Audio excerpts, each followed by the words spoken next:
नमस्कार, मी अक्षय. रिबेल नॅरेटर्सच्या आजच्या पॉडकास्टमध्ये आपल्यासोबत आहेत निलेशजी भिसे. नमस्कार निलेशजी. नमस्ते अक्षय. मी निलेश रमेश भिसे. रग रग शंभू मेरा परिचय, रग रग शंभू मेरा परिचय. एका वाक्यातच सरांची ओळख करून दिलेली आहे, पण तरी पण मी अजून सांगतो की संभाजी महाराज, शिवाजी महाराज, त्यांच्या युद्धनीती असतील, त्यानंतर इस्लाम असेल, लव जिहाद असेल, त्याचबरोबर हिंदुत्व, या सर्व विषयांवर प्रखर व्याख्याते म्हणून सरांची ओळख आहे. त्याचबरोबर मृत्युंजय अमावस्या हे नाटक त्यांनी लिहिलंय आणि दिग्दर्शन सुद्धा केलेलं आहे. त्याचबरोबर त्यांनी 2 पुस्तकांचं लेखन सुद्धा केलंय. वीरांचे वीर धर्मवीर आणि विद्यार्थ्यांचे शंभूराजे अशी 2 पुस्तकं सरांनी प्रकाशित केलेली आहेत. तर सर, आजचा आपला एपिसोड सुरुवात करताना मला असं विचारायचं आहे की ज्या वेळेला शिवाजी महाराज गेले आणि ही बातमी जेव्हा एक फितूर किंवा एखादा बातमीदार औरंगजेबाला सांगायला आला, त्यावेळेला असं म्हणतात किंवा इतिहासात असं म्हणतात की तेव्हा औरंगजेबाने त्याला शिक्षा केली आणि मग तो औरंगजेब असं म्हटला की खुदा का नेक बंदा जहन्नुम में जन्नत में आ रहा है, उसके लिए दरवाजे खुले रखो वगैरे असं आदरातिथ्य वगैरे असं म्हटलं जातं. तर ते त्यात किती तथ्य आहे, खरं आहे का? नाही, हे हे सगळं आपापले अजेंडे रेटण्यासाठी तयार केलेले हे सगळे खोटे नॅरेटिव्ह आहेत. ह्याच्यात बिलकुलही तथ्य नाहीये.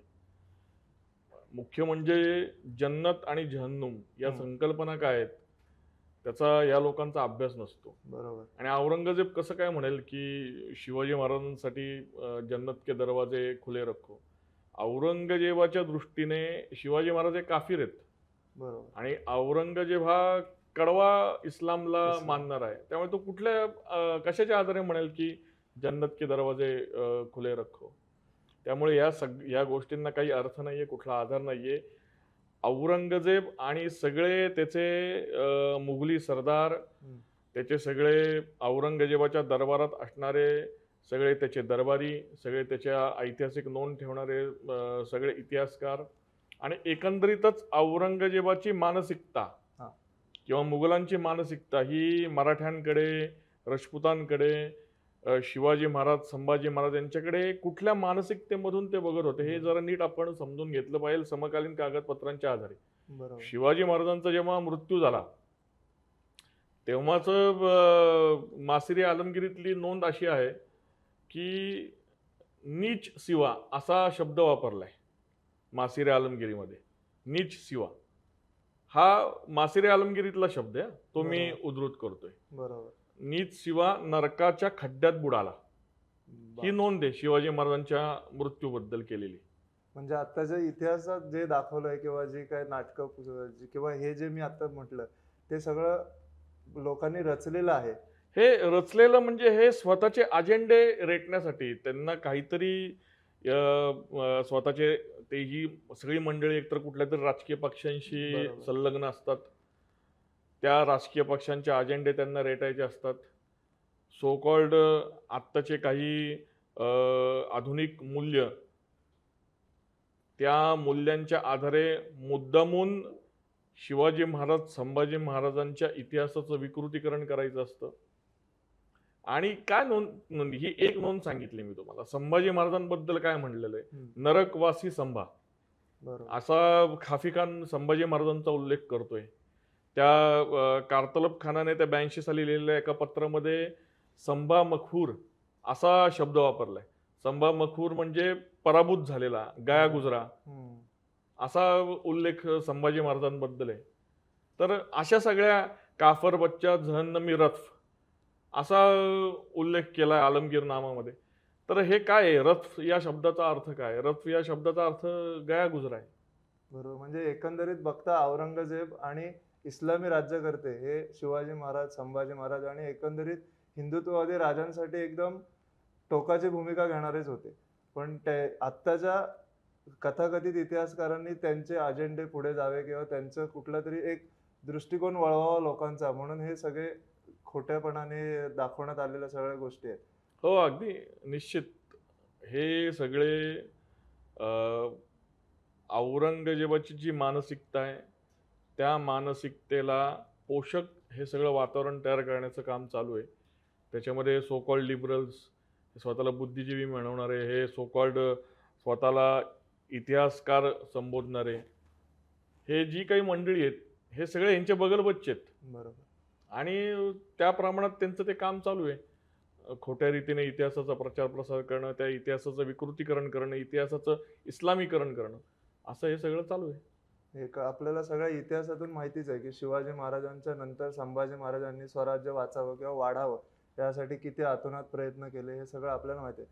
ज्या वेळेला संभाजी महाराजांना शिक्षा झाल्या किंवा जे हाल करण्यात आले संभाजी महाराजांचे, तर ते मनुस्मृतीला आधारून करण्यात आले असं सुद्धा काही थोतांड किंवा असंही काही विचार लोकांच्या मनात पेरण्याचं आता काम चालू आहे. तर त्या संदर्भात काही तथ्य आहे का त्याच्यामध्ये मनुस्मृतीचा आणि संभाजी महाराजांना झालेली शिक्षा याचा काय संबंध आहे का? संभाजी महाराजांना मनुस्मृतीनुसार मारलं असा दुष्प्रचार केला जातो.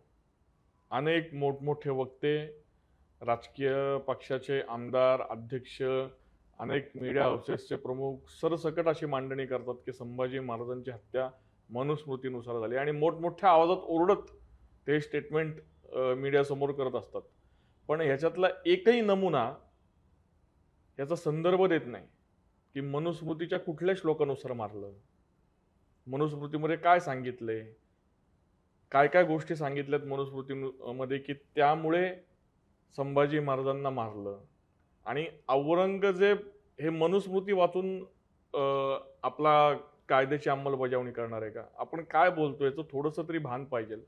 बरं, मनुस्मृतीला विरोध करा, समर्थन करा, तो एक वेगळा विषय, तो वेगळा टॉपिक होईल, त्याच्यातमध्ये मी जाणार नाहीये. पण मला इथं उद्धृत करावं असं वाटतं की संभाजी महाराजांनी जो बुधभूषण ग्रंथ लिहिलाय हा राजनीतीशास्त्रावरचा 884 श्लोक असलेला हा 3 अध्यायातला ग्रंथ आहे. 33 प्राचीन ग्रंथांचा अभ्यास करून संभाजी महाराजांनी हा बुधभूषण ग्रंथ लिहिला. त्याच्यामध्ये मनुस्मृतीचाही संभाजी महाराजांनी अभ्यास केलाय आणि मनुस्मृतीमधले 30 श्लोक हे बुधभूषण ग्रंथामध्ये समाविष्ट केलेत संभाजी महाराजांनी. मग जर का मनुस्मृती एवढी वाईट होती, मनुस्मृती मध्ये सगळ्या वाईट गोष्टी सांगितलेल्या आहेत, असं जर का तुमचं म्हणणं असेल, तर मग संभाजी महाराजांनी कसं काय 30 श्लोक त्याच्यातले त्यांनी लिहिलेल्या बुधभूषण ग्रंथामध्ये घेतलेत? आणि आपण सगळे संभाजी महाराजांचे भक्त आहोत, त्यामुळे जी गोष्ट संभाजी महाराज करतायत ती गोष्टीचंच अनुसरण आपण केलं पाहिजे. आणि त्या बुधभूषण ग्रंथाचं लेखन करताना संभाजी महाराज अतिशय निरक्षीर विवेकवृत्ती ठेवतायत आणि संभाजी महाराज असं म्हणतायत की तुम्हाला या गोष्टी पटल्या तर त्याचा स्वीकार करा, अन्यथा करू नका. अगदी तेच, तुम्ही कुठलाच ग्रंथ वाचत नाही, तुम्ही कशावर काही तुम्हाला संदर्भ देता येत नाही, तुम्ही फक्त मोठमोठ्या आवाजात ओरडणार आणि खोटं बोलायचं पण रेटून बोलायचं आणि मोठ्या आवाजात बोलायचं. आणि एक असं म्हणलं जातं की जेव्हा सत्य बाहेर येतं, सत्य बाहेर यायला जेवढा वेळ लागतो ना तेवढ्या वेळामध्ये असत्य हे गावभर फिरून आलेलं असतं. 100%. त्यामुळे आपल्याला आता हे किती अवघड होतं. आणि मला एकाने तरी संदर्भ द्यावा की मनुस्मृतीनुसार मारलं, कुठला श्लोक आहे, काय आधार आहे. औरंगजेबाकडे कोणी मनुस्मृती पोचवली, औरंगजेबाकडे कुठला मंत्री गेला होता मनुस्मृती द्यायला, कोण गेलं होतं की ही मनुस्मृती आहे, त्याचं संस्कृत आहे, त्याचं मी उर्दू तुला ट्रान्सलेशन करून दिलंय, फारसी ट्रान्सलेशन करून दिलंय, अरबी ट्रान्सलेशन करून दिलंय आणि त्याचा हा अर्थ होतो. आणि त्याच्या जोडीला वाटेल ते बोललं जातं की संस्कृत भाषा शिकली म्हणून मनुस्मृतीनुसार मारलं. संभाजी महाराजांना गागा भट्टांनी एक संस्कृत ग्रंथ अर्पण केलाय, समयनय नावाचा. हे किती जणांना माहिती असतं? संभाजी महाराज हे संस्कृतमध्ये विद्वान होते, पंडित होते. ह्याला सगळेजण ह्या गोष्टीला ऍक्सेप्ट करतायत. अनेक न्यायनिवाडे, जेव्हा अनेक ठिकाणी असं झालंय की शास्त्रांमध्ये ह्याला उत्तर काय आहे, तर संभाजी महाराजांच्याकडे जायची लोक आणि विचारायची. त्या काळचे दिग्गज संस्कृत विद्वान, संस्कृतमध्ये तज्ज्ञ असलेली मंडळी देखील संभाजी महाराजांकडे जात होते, मग ती भलेही कुठल्याही जाती जमातीतली असतील. त्यामुळे या कशालाही काही आधार नाहीये. आणि मग मी पुढं सांगेन, तुम्ही पुढच्या आपल्या ह्याच्यामध्ये, की संभाजी महाराजांना कशाच्या आधारे मारलं हा देखील खूप गहन विषय, त्याच्यावर देखील चर्चा होणं नितांत गरजेचं आहे. बरोबर. ज्या वेळेला संभाजी महाराजांना शिक्षा झाली आणि जेव्हा संभाजी महाराजांचं मुंडकं एका भाल्याला अडकवून फिरवण्यात आलं आणि त्या त्या गोष्टीचं प्रतीक म्हणून गुढी उभारली जाते किंवा त्याचं प्रतीक म्हणून गुढीपाडवा किंवा हे साजरं केलं जातं. तर ह्या गोष्टीमध्ये किती तथ्य आहे? नाही म्हणजे खरं तर काहीच तथ्य नाहीये. जो पहिला प्रश्न तुमचा होता की मनुस्मृतीनुसार मारलं, त्यालाही काही आधार नाही. आणि तुमचा जो गुढीपाडव्याचा जो प्रश्न आहे त्यालाही काही आधार नाही. गुढीपाडवा हा खूप आधीपासून हिंदू समाज साजरा करतो. औरंगजेबाला माहिती होतं की हिंदूंचं नवीन वर्ष हे गुढीपाडव्याला सुरू होतं. बरोबर. आजकाल सगळे हिंदूही विसरलेत की आपलं नवीन वर्ष कधी आहे. सगळ्यांना वाटतं 1 जानेवारी 31 डिसेंबर. बरोबर.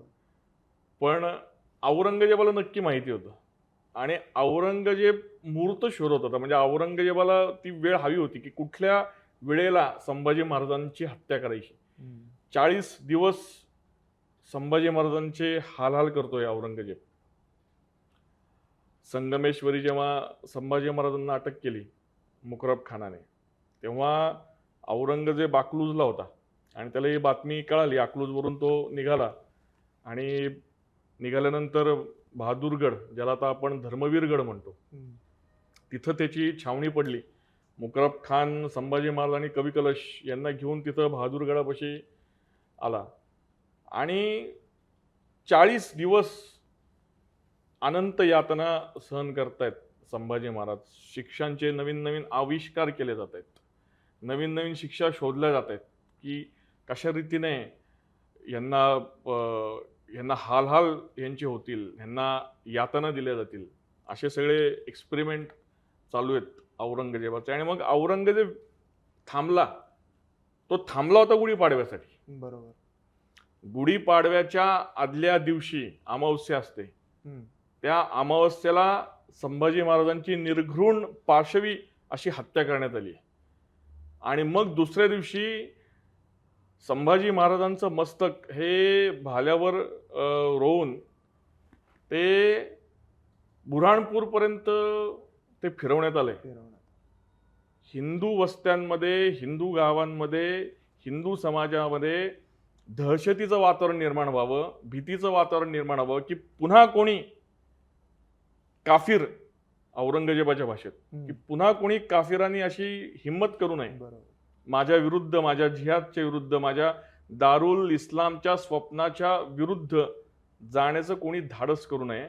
याच्यासाठी या काफिरांच्या राजाचं मस्तक हे त्या सगळ्या हिंदू वस्त्यांमध्ये फिरवण्यात आलं गुढीपाडव्याच्याच दिवशी.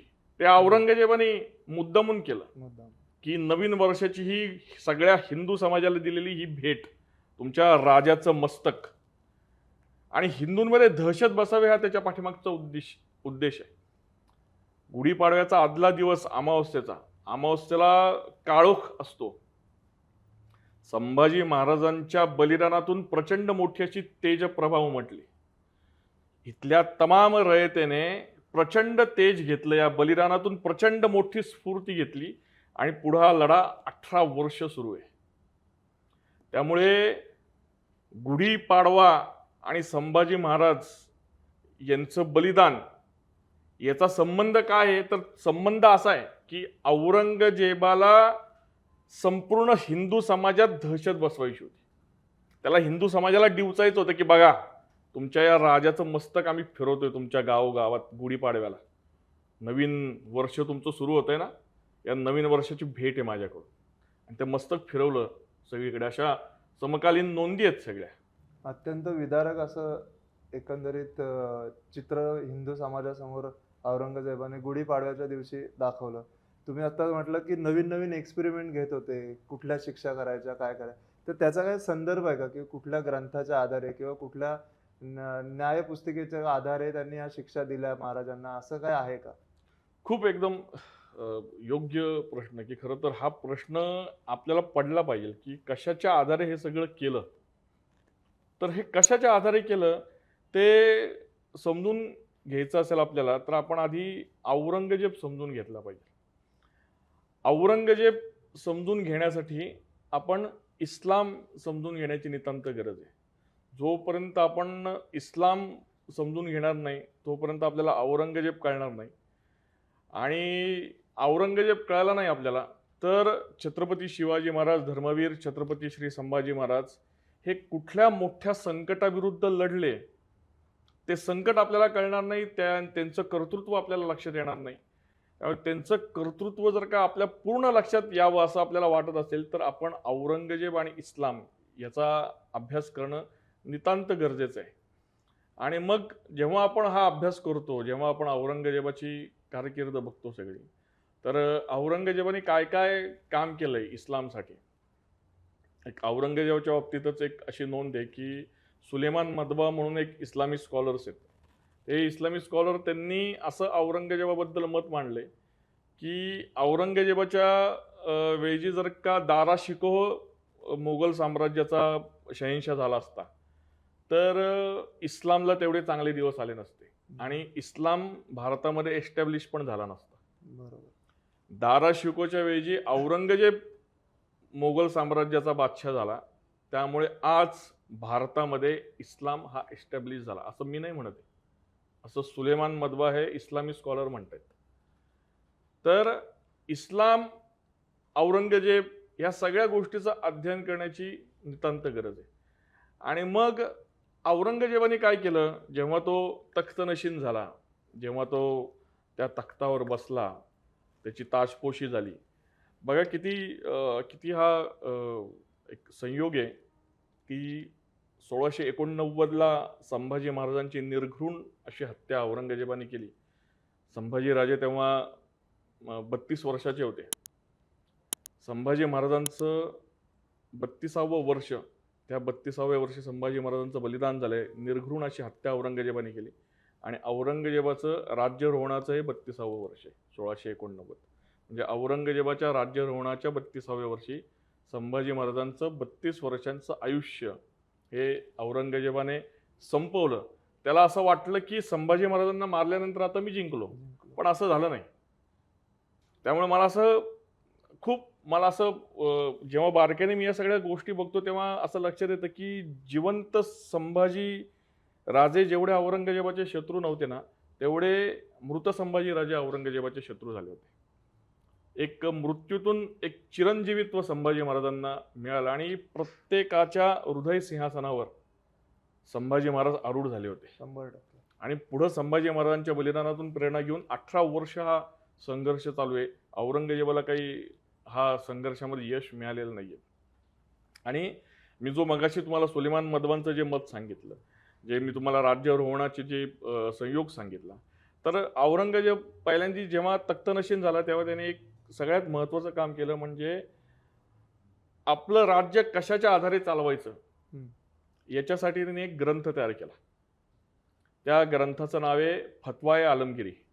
आता फतवाए आलमगिरी हा ग्रंथ काय आहे, तर फतवाए आलमगिरी हा ग्रंथ म्हणजे शरिया कायद्याचा पहिला लिखित भारतीय उपखंडातला ग्रंथ कुठला असेल तर तो फतवाए आलमगिरी, जो औरंगजेबाने तयार केला शेख बुराणपुरीच्या संपादनाखाली. म्हणजे औरंगजेब आणि शेख बुराणपुरी हे दोघं मिळून या ग्रंथाचं काम करतात. शेख बुराणपुरीच्या नेतृत्वात त्यांनी मला वाटतं एक 50 का 52 उलेमांची एक वेगळी कमिटी तयार केली. तेव्हाचे जे कोणी इस्लामी स्कॉलर आहेत त्या सगळ्यांना त्या कमिटीत घेतले आणि शरिया कायदा जो आहे हा शरिया कायद्याचा लिखित ग्रंथ म्हणजे फतवाए आलमगिरी, ज्याचं 8 ते 10 वर्ष काम चालू आहे. औरंगजेब तख्तनशीन झाल्यानंतर 30 खंड आहेत या फतवाए आलमगिरीचे आणि आधीचे सगळे फतवे, या सगळ्या फतव्यांचं संकलन करून कुठला प्रसंग घडल्यानंतर त्याला काय, त्याचा न्यायनिवाडा कसा करायचा, कशी शिक्षा द्यायची, कशा रीतीने ऑर्डर पास करायचे, कशा रीतीने फरमानं सोडायची, कशा रीतीने फतवे जारी करायचे, ह्याच्याबद्दल सुसूत्रपणा असावा, याच्यासाठी या जुन्या सगळ्या फतव्यांचं संकलन केलं आणि तो फतवाए आलमगिरी हा ग्रंथ तयार केला गेला. त्या फतवाए आलमगिरीच्या आधारे मोगल साम्राज्याचं संचलन हिंदुस्थानामध्ये चालू आहे, म्हणजे शरिया कायद्याच्या आधारे चालू आहे. शरिया कायद्याचा पहिला लिखित ग्रंथ हा फतवाए आलमगिरी आहे आणि 30 खंड 8 वर्ष त्याचं काम चालू आहे. साधारण मला वाटतं 2-1 लाख रुपये तेव्हाचा खर्च आलाय. आत्ताही जर का तुम्ही मुस्लिम पर्सनल लॉ बघितला तुम्ही तर त्या मुस्लिम जो मोहम्मदियन लॉ असं म्हणलं जातं मुस्लिम पर्सनल लॉला, त्याचा बेस जो आहे तो फतवा आलमगिरी आहे. आणि हे मी नाही सांगत, हे सगळे इस्लामी स्कॉलर मान्य करतात. आणि मग तो फतवा आलमगिरी काय आहे, हे त्याचा जर का आपण अभ्यास केला तर मग लक्षात येईल की काफिरांच्या विरोधात, काफिरांना मारण्यासाठी, त्यांची संपत्ती लुटण्यासाठी, त्यांच्यावर जिझिया कराचं कशा रीतीने संकलन केलं जावं, त्यांच्याकडून मंदिरं कशी तोडली जावीत, मूर्त्या कशा उद्ध्वस्त केल्या जाव्यात, युद्धामध्ये काफिरांच्या बायका हातामध्ये आल्यानंतर त्यांची कशी वाटणी करावी, त्यांना कसं लुटावं, या सगळ्या गोष्टी या फतवा आलमगिरीमध्ये सांगितलेल्या आहेत. जाणकारांनी त्याच्यावर आपापली मतं मांडलेली आहेत. मी इथे तमाम शिवशंभू भक्तांना आवाहन करतो की आपण आवर्जून फतवा आलमगिरीचा अभ्यास करावा. जयपूर डायलॉगने मला वाटतं त्याचं काही त्याच्यातल्या खंडांचं ट्रान्सलेशन देखील केलेलं आहे.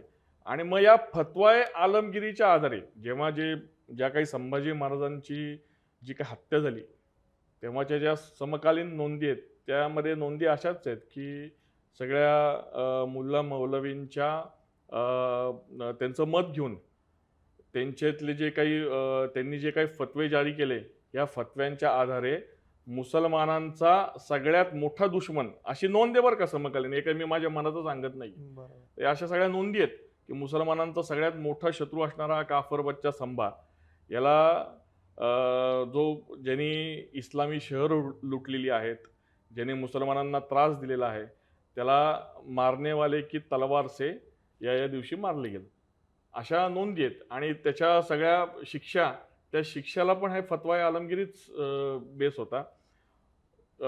मौलवींच्या सल्ल्याने, मौलवींच्या फतव्याने आणि शरिया कायद्याच्या आधारे अशा समकालीन नोंदी आहेत. त्या नोंदी मी तुम्हाला दाखवू शकतो. मग शरिया कायद्याच्या आधारे म्हणजे काय? शरिया कायद्याचा आधार. आता शरिया कायद्याचं लिखित पुस्तक कुठलं तेव्हा त्या काळचं, तर ते फक्त फतवा आलमगिरी, दुसरं कुठलंही नाहीये. कळलं? त्यामुळे फतवा आलमगिरीच्या आधारे संभाजी महाराजांची निर्घृण अशी हत्या करण्यात आली. हे मी म्हणत नाही, हे सगळे समकालीन नोंदी, मी फक्त ते सगळे तुम्हाला गोष्टी तुमच्यासमोर उलगडून सांगतोय की शरिया कायदा हा शब्द आहे, फतवा हा शब्द आहे, मौलवींचा सल्ला हा शब्द आहे. आणि ह्या सगळ्या गोष्टी जर का आपण बघितलं तर त्या फतवा आलमगिरीशी जाऊन भिडतात, फतवा आलमगिरीच्या तिथं जाऊन त्या पोचतात. मग तुम्ही म्हणाल आता की शरिया कायदा काय? निलेशजी, आता तुम्ही सांगितल्याप्रमाणे शरिया आणि फतवा आलमगीर, तर ह्याचं नेमकं शरिया कायदा म्हणजे काय हे थोडंसं अजून डीप मध्ये सांगू शकाल का तुम्ही? हो, हे बघा, तुम्ही नीट आपण जर का बघितलं तर संभाजी महाराजांची झालेली निर्घृण अशी हत्या, पाशवी हत्या, क्रूर, त्याच्या नोंदींमध्ये येणारे शब्द म्हणजे मौलवींचा सल्ला, मुफ्तींचा सल्ला, शरिया कायदा, फतवा, आणि मी सांगितलं त्या मगाशी त्यानुसार या सगळ्या फतव्यांचं संकलन म्हणजे फतवा आलमगिरी. बरोबर. शरिया कायद्याच्या आधारे मारलं, मग शरिया कायद्याच्या आधारे मारलं तर त्याचं पुस्तक कुठलं, तर या शरिया कायद्याचं पहिलं लिखित ग्रंथ भारतीय उपखंडातला म्हणजे फतवा आलमगिरी. आणि आता जो तुमचा प्रश्न आहे की फतवा आलमगिरी किंवा शरिया कायदा याचा हे म्हणजे काय, हे जरा तुम्ही थोडंसं आम्हाला सांगा. तर शरिया कायदा म्हणजे इस्लामी कायदा. शरिया कायदा म्हणजे जिथं दारुल इस्लामची सत्ता स्थापित होते, दारुल हरब, दारुल इस्लाम, या संकल्पना कदाचित तुम्हाला माहिती असतील. आता अनेक चित्रपटांमध्ये त्या संकल्पना उद्धृत केलेल्या आहेत की युद्धजन्य प्रदेश म्हणजे दारुल हरब, आणि जिथे इस्लामची सत्ता स्थापित झाली आहे, आणि इस्लामची सत्ता स्थापन होणं म्हणजे दारुल इस्लाम, इस्लामची सत्ता स्थापन होणं म्हणजे शरिया कायद्याच्या आधारे तिथं राज्य चालणं. तिथं लोकशाही मान्य नाही, तिथं ही तुमची आधुनिक मूल्य मान्य होणार नाहीत. पुरोगामी लोकांनी कधीतरी ह्याच्यावर पण काहीतरी आपलं मत मांडावं. शरिया कायदा म्हणजे काय, कुठं कुठं शरिया कायदा लागू आहे आणि तिथं कशा रीतीने कायद्याचं अंमलबजावणी केली जाते. तर इथं काही कुठली लोकशाहीसारखी तत्व इथं मान्य होत नाहीत. शरिया कायद्याच्या आधारेच त्या इस्लामिक देशांचं तिथं कायदा राबवले जातात. आणि मग शरिया कायदा म्हणजे काय, त्याला आधार काय, तर त्याला आधार आहे जे इस्लामचे जे धार्मिक ग्रंथ आहेत त्याच्यामध्ये दिव्य कुराण किंवा पवित्र कुराण हा एक खूप महत्त्वाचा शरिया कायद्याचा आधार आहे. त्याच्यानंतर हदीस आणि मोहम्मद पैगंबरांचं चरित्र, या 3 गोष्टी या शरिया कायद्याचा बेस आहेत. कुराण हे त्यांचं सगळ्यात श्रेष्ठ आणि अतिशय पवित्र अशी मान्यता आहे कुराणला. धार्मिक ग्रंथ आहे. कुराण म्हणजे थोडक्यात अल्लाकडून मोहम्मद पैगंबरांकडे जे संदेश आले ते संदेश त्या ग्रंथामध्ये आहेत. हदीस म्हणजे मोहम्मद पैगंबरांनी ज्या काही कृती केल्या आहेत त्या कृतींचं संकलन जे केलंय त्याला हदीस म्हणायचं. आणि तिसरं म्हणजे प्रत्यक्ष मोहम्मद पैगंबरांचं जे चरित्र आहे त्या चरित्रात जे जे प्रसंग आलेत, बरोबर. या तिन्ही गोष्टींच्या आधारे त्या तिन्ही गोष्टीत काय काय सांगितलंय, एखादा प्रसंग घडल्यानंतर मोहम्मद पैगंबर त्या ठिकाणी कुठला न्यायनिवाडा करतात, हा. कशा रीतीने ते तो प्रश्न हँडल करतायत, टॅकल करतायत. बरोबर. तर असं या तिघांच्या मध्ये जे काही आलंय त्या आधारे शरिया कायदा तयार होतो. आणि त्या आधारे जो शरिया कायदाचा लिखित ग्रंथ भारतीय उपखंडातला पहिला आहे तो औरंगजेबाने तयार केला. शेख बुऱ्हाणपूरजी आणि औरंगजेबाने त्याच्या आधारे संभाजी महाराजांची निर्घृण पाशवी क्रूर हाल करून हत्या करण्यात आली. आत्ताच तुम्ही जे सांगितलं शरिया आणि या सगळ्या शिक्षा किंवा त्यांच्या नियमांचं एक पुस्तक, तर त्याचे काय संदर्भ आहेत हे तुम्ही सांगू शकता का? त्याचे संदर्भ आपण अनेक इतिहासकारांनी त्याचे संदर्भ दिलेले आहेत. सेतू माधवराव पगडींनी दिलेले आहेत, कैलासवासी सदाशिव शिवदेंनी दिलेले आहेत, की कशा रीतीने कुराणातल्या कुठल्या सुरामध्ये कुठली आयात आलेली आहे, ज्याच्यामध्ये काय सांगितलं आहे आणि त्याचा आधार घेऊन कशा रीतीने ही संभाजी महाराजांची त्यांना हाल करणं, त्यांची हत्या करणं हे सगळं आलेलं आहे. त्या कुराणातल्या ज्या आयात आहेत, ते सूर आहेत, ते तुम्ही दाखवू शकता. निलेशजी, आता जे आपण शरिया कायद्याबद्दल बोललो, तर ते ज्या ग्रंथातून आलेला आहे कायदा किंवा ज्या ग्रंथाच्या आधारे या शिक्षा किंवा ह्या सगळं जे झालं संभाजी महाराजांसोबत, तर त्याचे काही लिखित पुरावे आहेत का? लिखित पुरावे आहेत ना. मी जे म्हणालो की शरिया कायद्याला आधार असणारे जे ग्रंथ मी सांगितले, त्या ग्रंथांमध्ये काय सांगितलंय त्याचा आपण अभ्यास करण्याची गरज आहे. त्या पुस्तकांमध्ये काय सांगितलंय त्याचा आपण अभ्यास करण्याची गरज आहे. आणि त्या पुस्तकात आहे, आता हे बघा तुम्ही, आता हे अनेक इतिहासकारांनी नोंदवलंय. सेतू माधवराव पगडींनी नोंदवलंय, आपल्या सदाशिवराव शिवदेंनी नोंदवलंय की आता सुरा 69 त्याच्यामधली ही 30 नंबरची आयत आहे. धरा याला आणि याच्या मानेत जोखड घाला, मग याला नरकामध्ये झोकून द्या, मग याला 70 हात लांब साखळीत जखडा.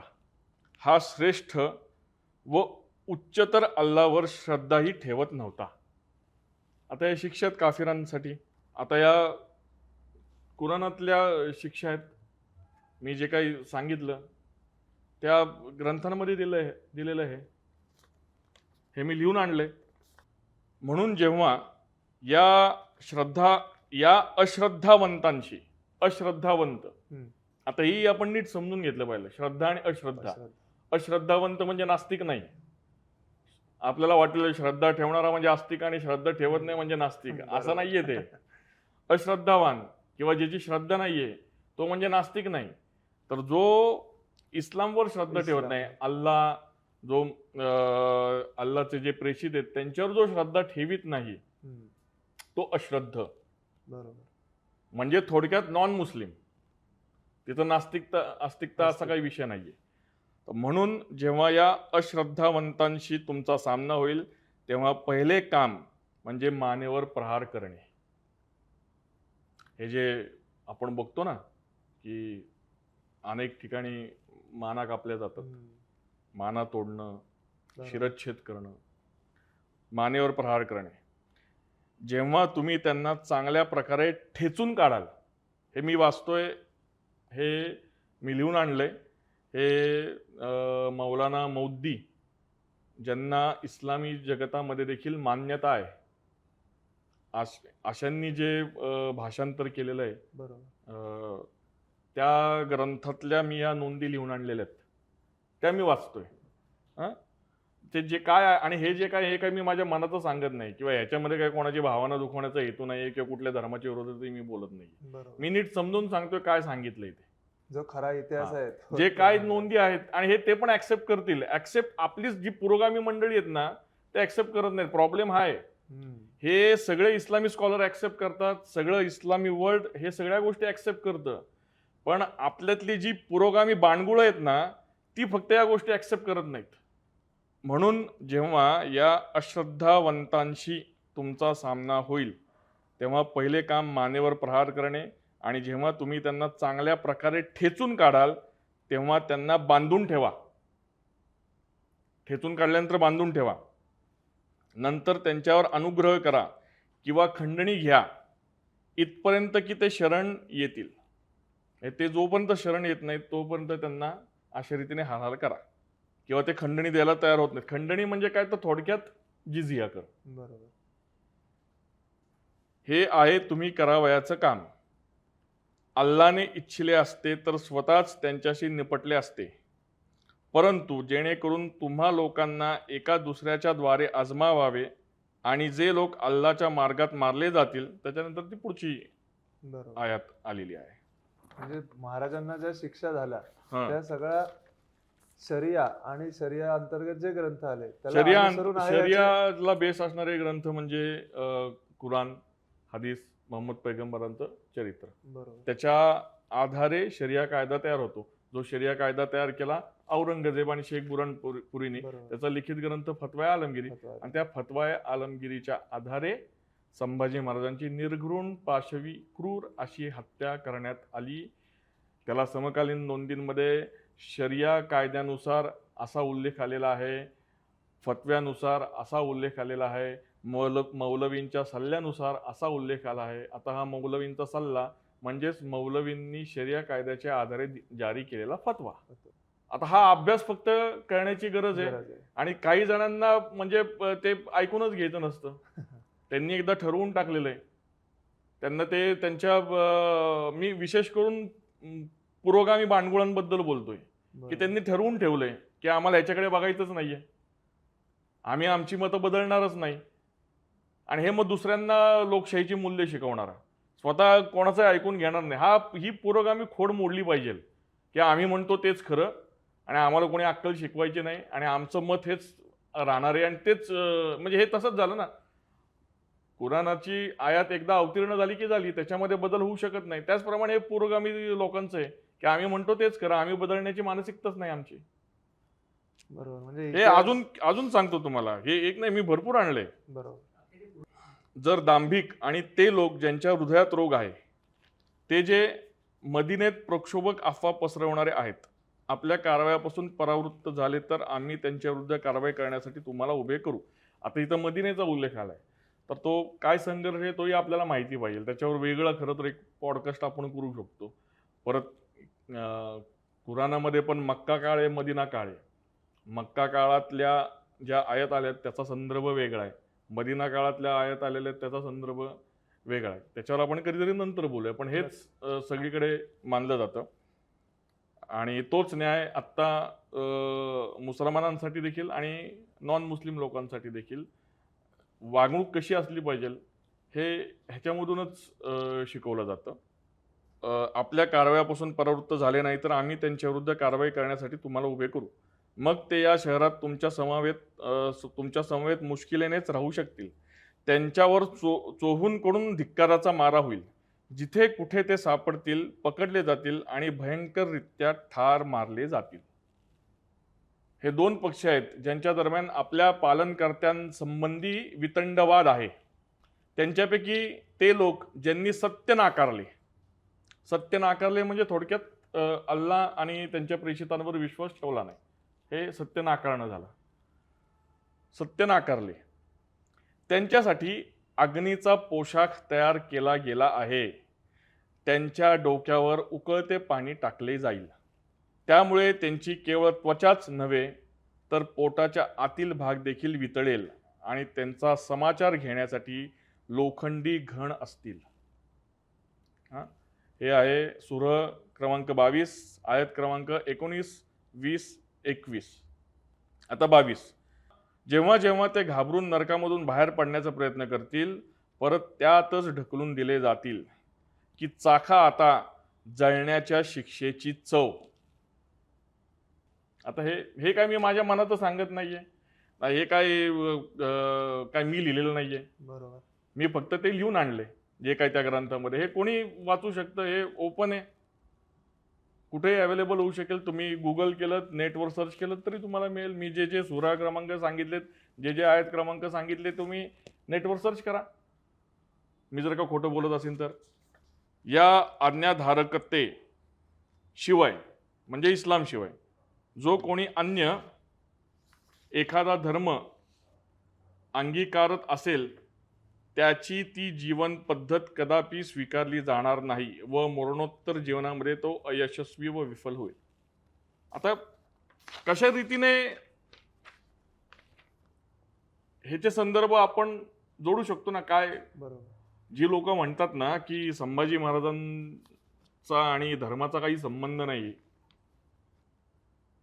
त्यांनी धर्मांतरणाचा कुठं प्रस्ताव दिला होता, त्यांनी जरा नीट बारकाईने अभ्यास करावा या सगळ्या गोष्टीचा. तर सूरह 4 आयत क्रमांक 56. ज्या लोकांनी आमची संकेत वचने मानण्यास नकार दिला आहे त्यांना खचितच आम्ही अग्नीत झोकून देऊ आणि जेव्हा त्यांच्या शरीराची त्वचा गळून पडेल तेव्हा त्या जागी दुसरी त्वचा निर्माण करू जेणेकरून ते प्रकोपाचा खूपच आस्वाद घेतील. अल्लाह खूप समर्थ आहे आणि आपल्या निर्णयांना अंमलात आणण्याची हिकमत चांगल्या प्रकारे जाणतो. सूरह 5 आयत क्रमांक 33. जे लोक अल्लाह आणि त्याचे पैगंबर यांच्याशी युद्ध करतात आणि भूमीवर याकरिता धावपळ करतात की हिंसाचार माजवावा त्यांची शिक्षा ही आहे की ते ठार मारले जातील अथवा सुळावर चढवले जातील अथवा परस्पर विरुद्ध दिशेने त्यांचे हात पाय कापले जातील अथवा त्यांना देशांतर करावयास लावले जाईल. हा अपमान व नामुष्की तर त्यांच्यासाठी दुनियेत आहे आणि मरणोत्तर जीवनामध्ये त्यांच्याकरिता याहूनही मोठी शिक्षा आहे. म्हणजे जी शिक्षा काफिर भोगतायत, जी भोगली आपल्या सगळ्या पूर्वजांनी, त्यांना त्याच्यापेक्षाही आणखीन मोठी शिक्षा मरणोपर्यंत मिळणार आहे हे सांगितलं. इथं तुम्ही जोडून बघा. हे हातपाय कापले जातील, सुळावर चढवले जाईल, हे संदर्भ आहेत. बरं, हे मी काय खोटं बोलत नाहीये. हे मी जे काय सगळं सांगितलंय हे इस्लामी वर्ल्ड पण मान्य करतं, इस्लामी स्कॉलर्स मान्य करतात, इस्लामी मुल्ला मौलवी सगळं मान्य करतात. प्रॉब्लेम जो आहे तो फक्त जे पुरोगामित्वाचा बुरखा ज्यांनी घेतलाय ना त्यांचा प्रॉब्लेम आहे. बाकी ते तर मान्य करतायत. हे बघा, आता हे सूरह 8 पारा 9 आयत क्रमांक 12. आणि तो प्रसंग जेव्हा तुमचा पालन करता दूतांना इशारा करीत होता की मी तुमच्या समवेत आहे, तुम्ही इमानधारकांना स्थिर राखा, मी लगेच या अइमानधारकांच्या मानेवर वचक बसवितो.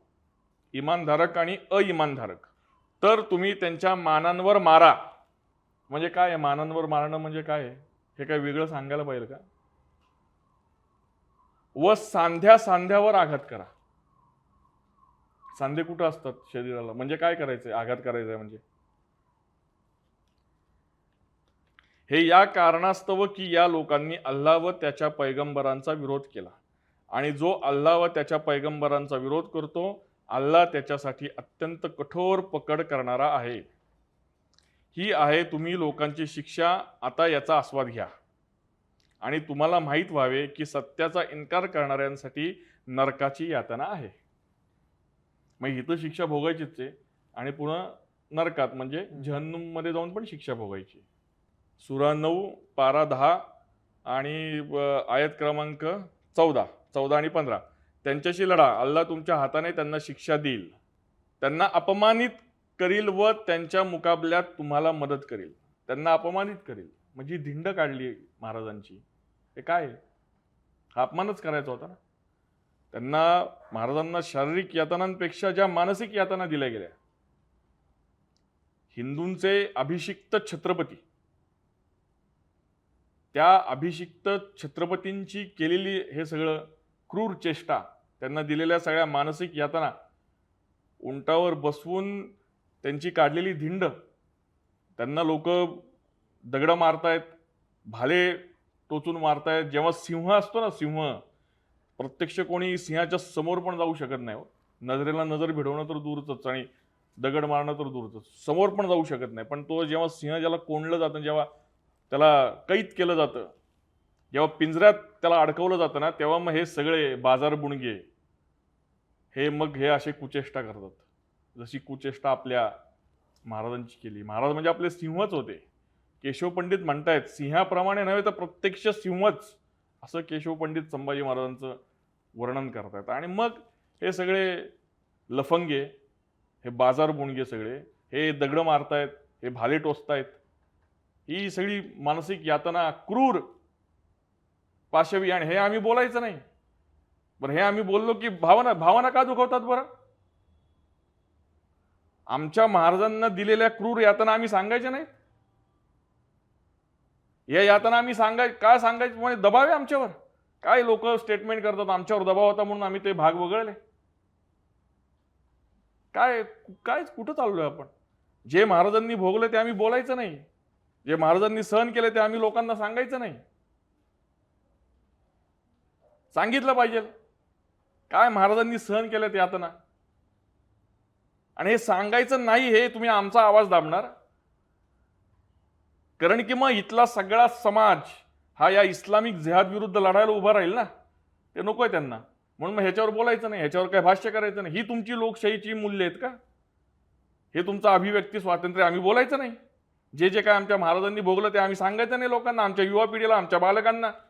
का नाही सांगायचं? आम्हालाही अभिव्यक्ती स्वातंत्र्य, आम्ही लोकशाहीतच जगतो ना. हे बोलून देत नाहीत. हे सांगितलं की मग आम्ही मागास, आम्ही कन्झर्वेटिव्ह, आम्ही धर्मांध, ही सगळी लेबल्स आम्हाला लावली जातात. आम्ही खरा इतिहास काय तो सांगतोय, जे घडले ते सांगतोय, ते घडले ते दाखवलं गेलं पाहिजे. ते तुम्ही दाखवलं नाही, तुम्ही सांगितलं नाही, तुम्ही चुकीचं सांगत बसले.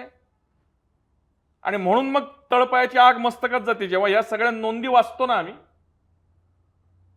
त्याच्यानंतर मग तुम्ही जे चुकीचं सांगता, सगळं तुम्ही सगळा विषय डायव्हर्ट करता आणि एक प्रकारे तुम्ही या जिहाद्यांना मदत करता हे सगळं करून. आणि तुम्ही स्वतःला व्याख्याते समजता, तुम्ही इतिहासकार समजता, तुम्ही बुद्धिजीवी समजता स्वतःला. लाजा वाटून घेतल्या पाहिजे यांनी. अत्यंत वेदनादायक अशा या सगळ्या घटना तुम्ही सांगितल्या.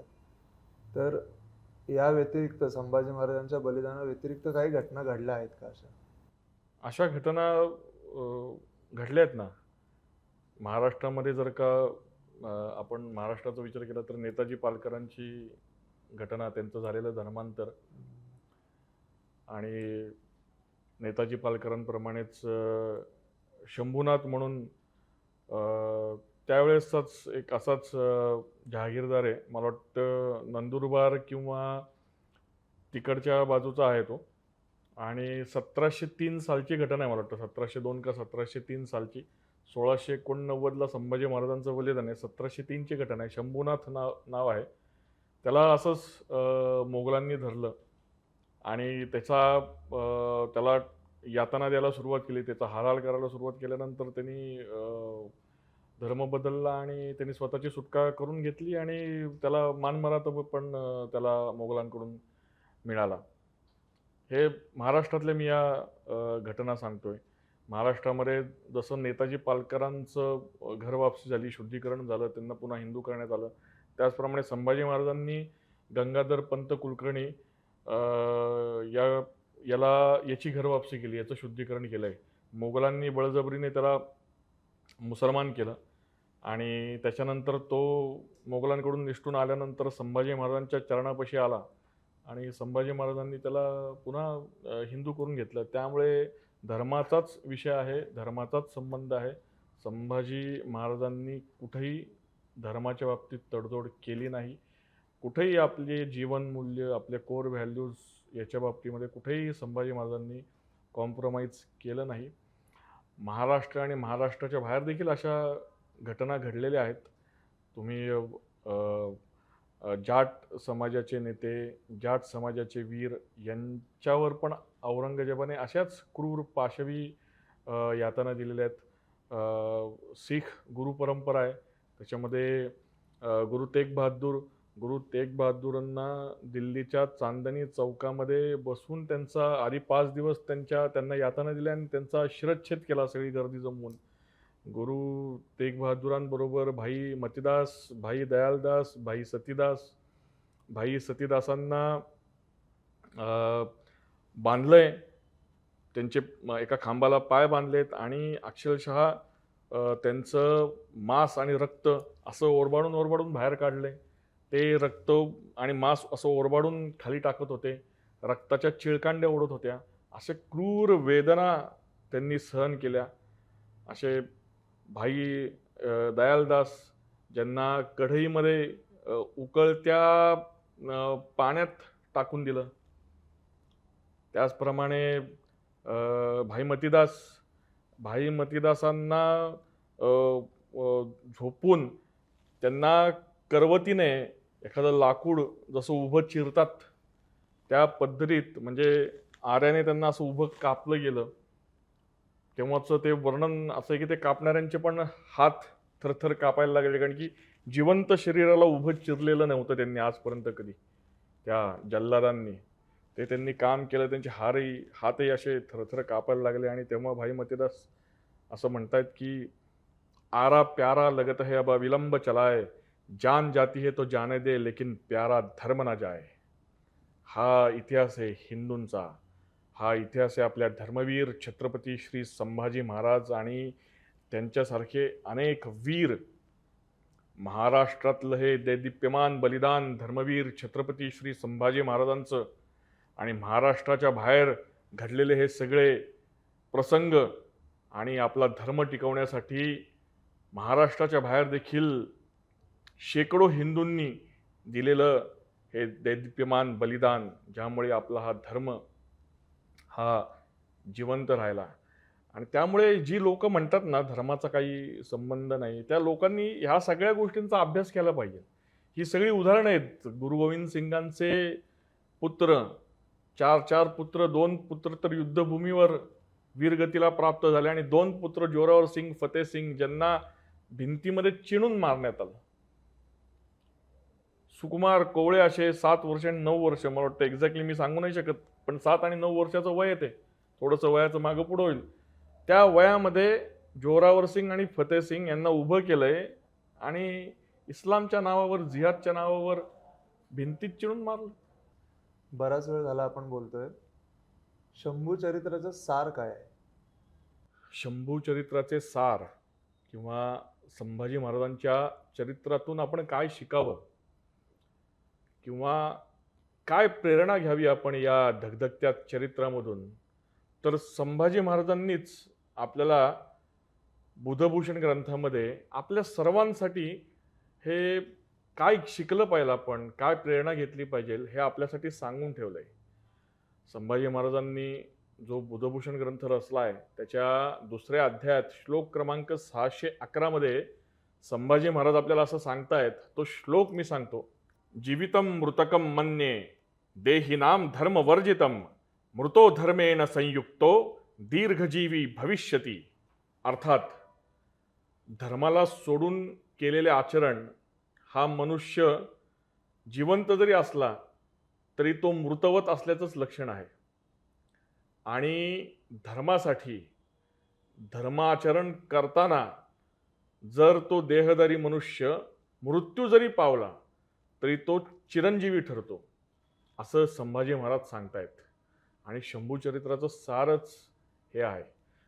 म्हणजे मी मगाशी पण जे सांगितलं की जिवंत संभाजीराजे जेवढे औरंगजेबाचे शत्रू नव्हते, तेवढे बलिदान झाल्यानंतर म्हणजे चिरंजीवित्वच त्यांना लाभलं होतं. आणि बलिदान झाल्यानंतर अमर हुतात्मा होऊन संभाजी महाराज इथल्या मावळ्यांना प्रेरणा देत राहिले. पुढं 18 वर्ष औरंगजेबाच्या संघर्ष चालू आहे आणि सरतेशेवटी औरंगजेबाची कबर इथंच खणली गेली. त्याला परत दिल्लीला जाता आलं नाही. एकूण 27 वर्ष औरंगजेब जिहाद करतोय महाराष्ट्राबरोबर. हे समकालीन नोंदीच्या आधारे मी बोलतोय. तो असं म्हणतोय की मी एका वर्षात हा जिहाद पूर्ण करीन, अशी वल्गना करून तो 4 सप्टेंबर 1681 ला निघाला. आणि 8.5-9 वर्षांची संभाजी महाराजांची कारकीर्द आणि पुढे 18 वर्ष महाराष्ट्राने दिलेला हा लढा, संभाजी महाराजांच्या बलिदानातून प्रेरणा घेऊन, असं एकूण 27 वर्षाचं हे युद्ध आहे. हा जिहाद आहे औरंगजेबाच्या परिभाषेमध्ये. आणि तो जिहाद यशस्वी झाला नाही. एका वर्षात तो हा जिहाद संपवणार होता, पण त्याला यश लाभलं नाही. 27 वर्ष झाली तरी देखील त्याला विजय मिळाला नाही. आणि शेवटी औरंगजेब इथेच महाराष्ट्रामध्येच त्या खोलताबादमध्ये दफन झाला. त्याला परत दिल्लीला जाता आलं नाही. तेच मोगल साम्राज्याचं झालं, तेच मोगल सैनिकांचं झालं. औरंगजेब मेल्यानंतर मोगल साम्राज्य हे धुळीस मिळालं. याला कारणीभूत होतं संभाजी महाराजांचं बलिदान. कारण की संभाजी महाराज हे चिरंतन प्रेरणा देत राहिले इथल्या मातीला, इथल्या मावळ्यांना, इथल्या मायमाऊलीला. गवताच्या पात्याचं देखील तलवारीमध्ये रूपांतर झालं होतं संभाजी महाराजांच्या बलिदानातून प्रेरणा घेऊन. एक उत्तुंग अशी तेज प्रभा उमटली त्या अमावस्येच्या दिवशी, म्हणून त्याला मृत्युंजय अमावस्या असं म्हटलं जातं. आणि हे झालं 27 वर्षाचा संघर्ष. पण आज पण या ज्या औरंगजेबाच्या नाजायज अवलादी ज्या वळवळत आहेत ना, त्यांना ठेचण्यासाठी आज पण इथल्या गरुडांच्या फौजेला, गरुडांच्या सैन्याला धर्मवीर छत्रपती श्री संभाजी महाराज हे अखंडपणे प्रेरणा देत आहेत, चिरंतन प्रेरणा देत आहेत. आजही प्रत्येक हिंदूच्या हृदयावर, तमाम शिवभक्तांच्या, शंभूभक्तांच्या आणि तमाम हिंदू बांधवांच्या हृदय सिंहासनावर संभाजी महाराज हे राज्य करतायत. आणि इथल्या प्रत्येक राष्ट्रभक्त, देशभक्त, धर्मपरायण युवकाला, युवतीला या इस्लामिक जिहाद विरुद्ध लढण्याची प्रेरणा आपल्याला संभाजी महाराजांकडून मिळते. त्यामुळे आपल्यासाठी संभाजी महाराज म्हणजे अखंड असा ऊर्जेचा आणि प्रेरणेचा झरा आहे. निलेशजी, आपण आता बराच वेळ गप्पा काय मारल्या किंवा जे तुम्ही दाखले दिलेत, तर ह्या सगळ्या गोष्टी, ह्या सगळ्या इतिहास, खरा इतिहास आपल्याला कुठे वाचायला मिळू शकतो? संभाजी महाराजांच्या चरित्रावर कुठली पुस्तकं वाचावीत, तर डॉक्टर कमल गोखल्यांनी लिहिलेलं शिवपुत्र संभाजी, वासी बेंद्रांनी लिहिलेलं शंभूचरित्र, त्याचप्रमाणे शिवकथाकार विजयराव देशमुखांनी लिहिलेलं राजा शंभू छत्रपती, सुग शेवड्यांनी लिहिलेलं शंभूराजे हे छोटेखानी पुस्तक. ही पुस्तकं खरंच खूप चांगली आहेत, वाचनीय आहेत आणि ऐतिहासिक संदर्भ सहित मांडणी केली आहे. याच्या जोडीला आपण आत्ता जी चर्चा केली किंवा ज्या संदर्भात आपण बोललो, ते जर का सगळ्या गोष्टी वाचायच्या असतील, ते जर का संदर्भ माहिती करून घ्यायचे असतील, तर 2 पुस्तकांचं लेखन माझ्याकडून झालंय. त्याच्यामध्ये हे विद्यार्थ्यांचे शंभूराजे असं पुस्तक आहे. याची टॅगलाईन आहे, माणूस हा आयुष्यभर विद्यार्थी असतो. मी मगाशी चर्चेमध्ये जे सांगितलं की संभाजी महाराजांनी जो बुधभूषण ग्रंथ लिहिलाय, त्या बुधभूषण ग्रंथावर आधारित हे पुस्तक आहे. बुधभूषणमध्ये युवकांना, विद्यार्थ्यांना संभाजी महाराजांनी काय संदेश दिलाय, काय मार्गदर्शन केलंय, अशा रीतीने याची मांडणी केली आहे. बुधभूषणमधले काही श्लोक विद्यार्थ्यांना डोळ्यासमोर ठेवून मी निवडलेत आणि त्याला आत्ताचे काही संदर्भ देऊन शिवशंभूंच्या चरित्रातील गोष्टींची गुंफण त्याला जोडून या पुस्तकाचं लेखन केलं. आपलं व्यक्तिमत्व विकसित करण्यासाठी, आपलं करिअर उज्ज्वल करण्यासाठी आणि आपल्याला शंभू चरित्रातून काय शिकलं पाहिजे हे समजण्यासाठी आपण आवर्जून विद्यार्थ्यांचे शंभूराजे हे पुस्तक नक्की वाचा. त्याच्या जोडीला वीरांचे वीर धर्मवीर असं एक पुस्तक आहे, ज्याचं नुकतंच प्रकाशन झालंय. त्याच्यामध्ये संभाजी महाराजांची सगळी 8.5-9 वर्षाची कारकीर्द ही कशी हिंदू धर्मरक्षणासाठी होती आणि हिंदू धर्मरक्षणासाठी त्यांनी काय काय केलं आणि नंतर त्यांचं झालेलं बलिदान.